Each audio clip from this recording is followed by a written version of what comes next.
This morning on BRN, how not-for-profits can attract millions in online donations. Joining me now is Dr. Kristine Koutout, Research Director at the Koutout Capital Social Impact Lab at the Graduate School of Business at Stanford University. Dr. Koutout, great to see you. Thanks for joining us this morning. It's a pleasure. Thank you for having me. We're going to talk about not-for-profits and in particular donations. How important are online donations to America's not-for-profits, whether they be a large organization or a smaller not-for-profit? You know, it is becoming increasingly important as more people transact online. In particular, a lot of our research is specifically tied to the number of transactions online. And so the more that we see giving go online, the more we need to think about the tools that are available to not-for-profits. And one of the areas that we think about is how can we help organizations that are not as well known make sure that they're able to leverage the online tools. Yeah, and you reference, or I'll reference some of the tools. You know, I'm thinking of PayPal, Venmo. There's so many other Zelle. There's so many other technologies that exist. Probably too many to name on both my fingers and my toes. But these technologies can really help smaller entities, in particular. I'm thinking about the smaller community-based food banks, et cetera, reach a broader audience and help those donations continue to trickle in, so that you're not waiting for certain times of the year for giving. That's exactly right. Reach people where they are at. And where they are at is online. And so it's not just about getting the donations through online transactions, it's about that exposure. And increased exposure is just going to increase the probability down the line that they have the confidence to complete that donation when the opportunity does arise. So how do you change the ask? And again, I'm not from the fundraising world. My mom actually, who helps work with the network, was at one point a director of major gifts. But how do you refine the ask of individuals when you're using online and online tools? Well, I think one of the themes of the work that we do is acknowledging the fact that people are different. And they come online with different preferences in terms of where they want to give, but also what we consider a potential gift amount. So the gift amount that they might have in mind is going to vary a lot by the individual. And what's great about these tools is that they allow for personalization in a way that can be more challenging offline.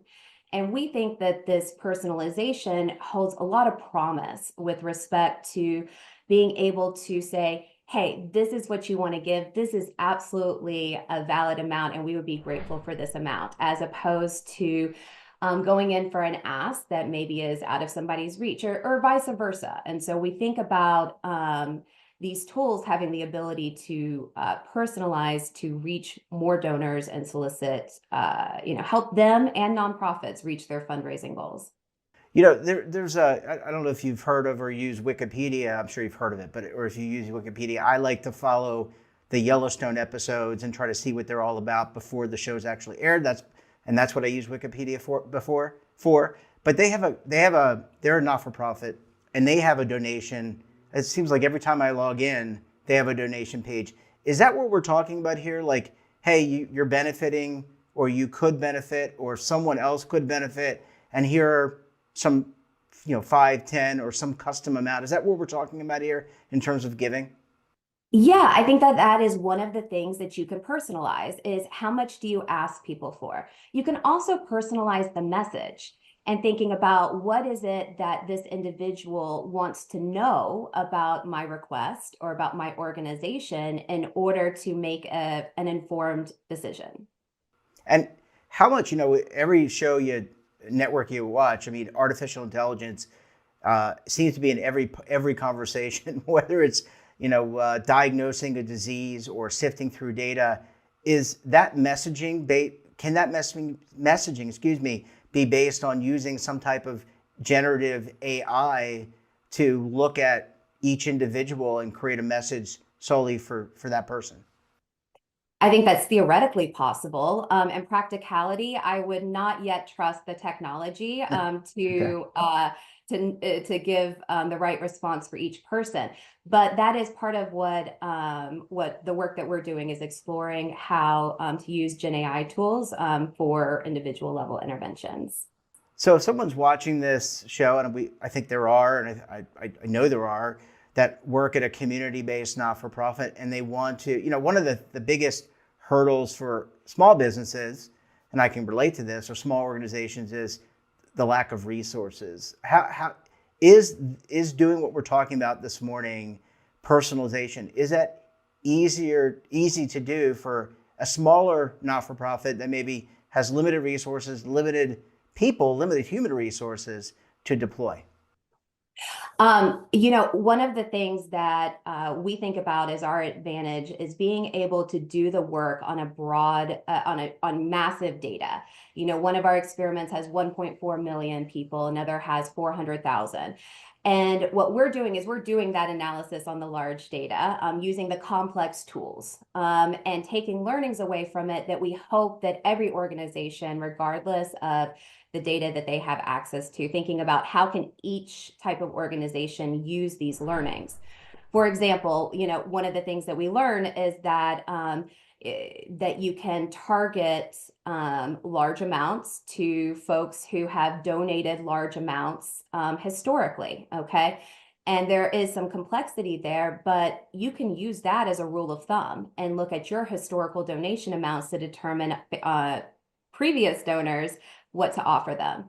And even at a more basic level, you don't have your own data, but you can target based on zip codes and think about just based on where the person is located, what is an ask that might be appropriate for that area. So I think everybody can access personalization or every type of nonprofit. It's just a question of how to apply the learnings. Yeah, and it seems to be that, yes, I mean, you always, I guess if you're looking for donations, you always want to go to those who have deep pockets, but there are far fewer number of people with deep pockets relative to the general population. So it probably makes a lot of sense from a business or operational perspective to go after these smaller targeted amounts in terms of raising revenue. We see this deployed in other areas as well. That is certainly where nonprofits are often focused. I think one of the things from our research agenda, we focus exclusively on donations that are on the smaller side for a variety of reasons. One of which is those are the folks that we expect to be able to nudge, where these kind of behavioral nudges are going to matter. Whether or not somebody donates $5,000, you're probably not going to be able to do a subtle change in your messaging line to make that complete. But somebody who's deciding whether to complete a $10 donation, absolutely. And one of the principles behind one of the products we study, which is give at checkout, that little checkbox for $1 when you do your online transactions. The whole idea of that, beyond exposure, as I mentioned earlier, is that $1 from a lot of people adds up. And, we found that a couple of sentences, just like a couple of sentences, can quadruple the rates. So thinking carefully about the messaging. And by the way, that quadrupled rates, that was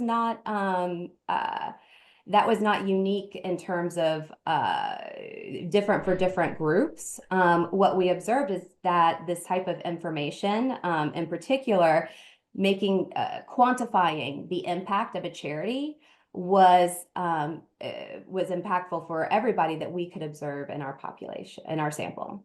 Yeah, it's absolutely fascinating. And look, it's like this is me interpreting, it's like leveraging great new marketing practices for a good purpose, a good cause. Kristine, we're going to have to leave it there. Great research. Thank you so much for joining us. And we look forward to having you back on the program again very soon. Thank you. And don't forget to subscribe to our daily newsletter, The Morning Pulse, for all the news in one place. Details, of course, at our website. And we're backing in tomorrow with another great edition of BRN. Until then, I'm Jeff Snyder. Stay safe, keep on saving, and don't forget, roll with the changes.